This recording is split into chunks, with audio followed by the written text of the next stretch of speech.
Now, as we go into topic 2 of Unit 4, we skip topic 1, which would have been some background in counting principles. We have a number of concepts that we want to just feature here before we go on. And even though these are in your notes from the Flipped Classroom video, we want you to write them again.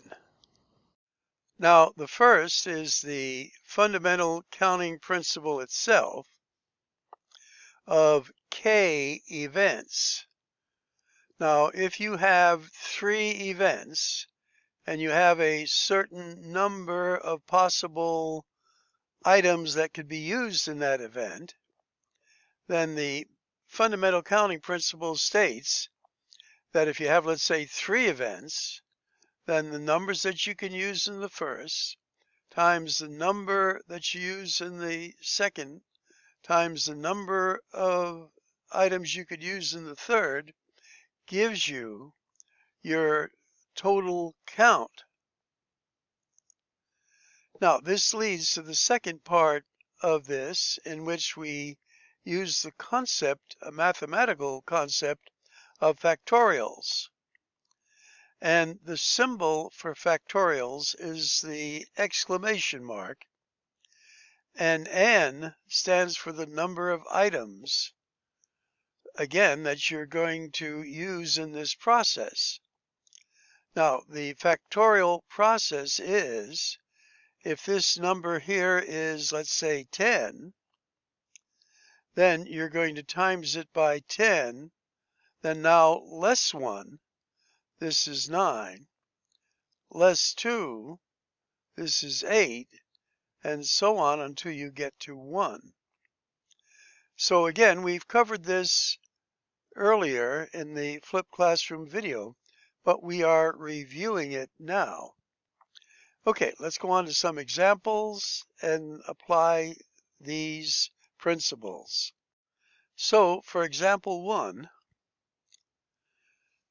it's asking us to do 5 factorial. Well, this equals 5 times 4 times 3 times 2 times 1. Now, 5 times 4 is 20. 3 times 2 is 6.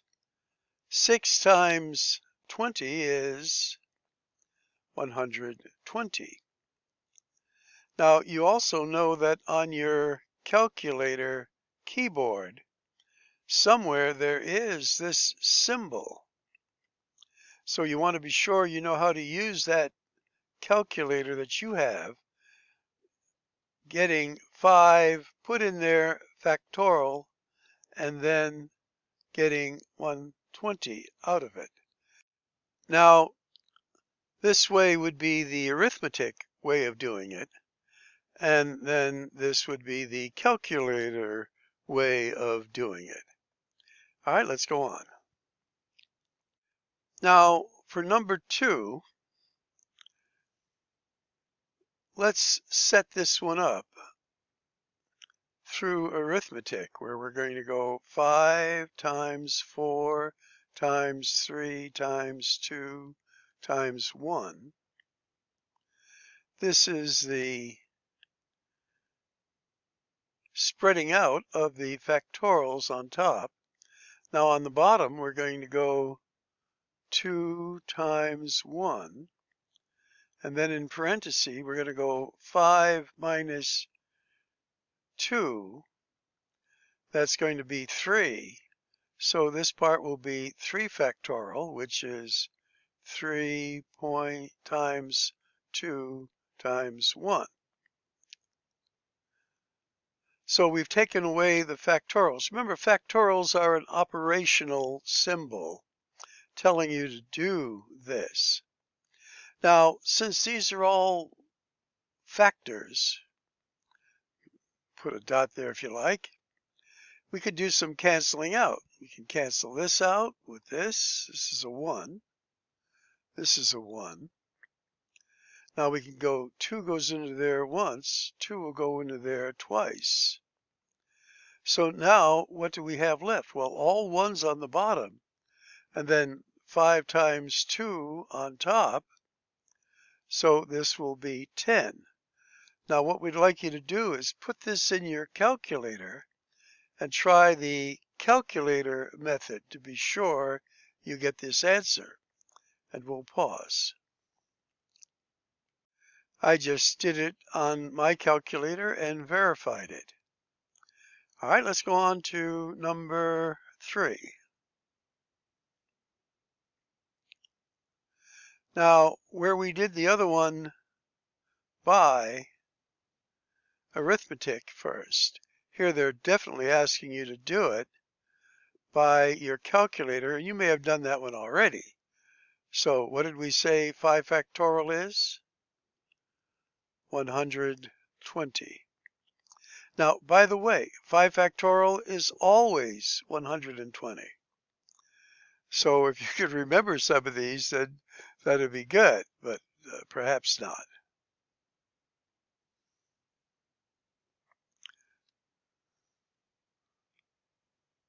All right, let's go on to our next one here, number 4.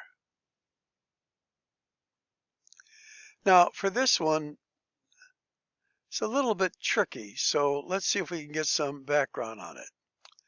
Now, we are rolling the first ball in the frame of a 10-pin bowling. How many different pin configurations can remain? Well, keep in mind that a bowling pin, and I'm going to try to draw one here, if I can, something like that. And then you throw a ball at them and try to knock them down. So what's the configuration of this pin? Well, it's going to be either up in this position, or it's going to be down. So there are 2 possible positions. So keep that in mind. And how many pins did we say we had? 10. So there's 2 possible positions to the 10th power. So put that in your calculator and see what you get. And I did it to mine, and I get 1,024. Now, 2 to the 10th, by the way, is always going to be this. But you had to think what's going on, up or down, 2 possibilities, and then there are 10 pins. And this would be the formula for something like this. Now for number 5, putting the box, the 5, Don has 7 pairs of shoes.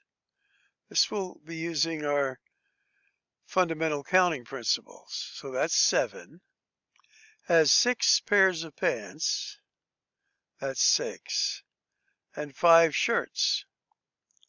5 shirts. All of these items are compatible. So how many different possible outfits does he have? Well, it's the product, remember, of what you have. So this is 30 times 7, 210. And you can verify that. This is 42 times 5 is 210 also. All right, this was a short lesson. It's more or less practicing your skill. And we remind you again to be sure to write out your examples so you know what the question was that you are answering. And this is in addition to your regular homework as part of our hopefully review of what you are doing for classwork and in Zoom. All right, we'll wind this up.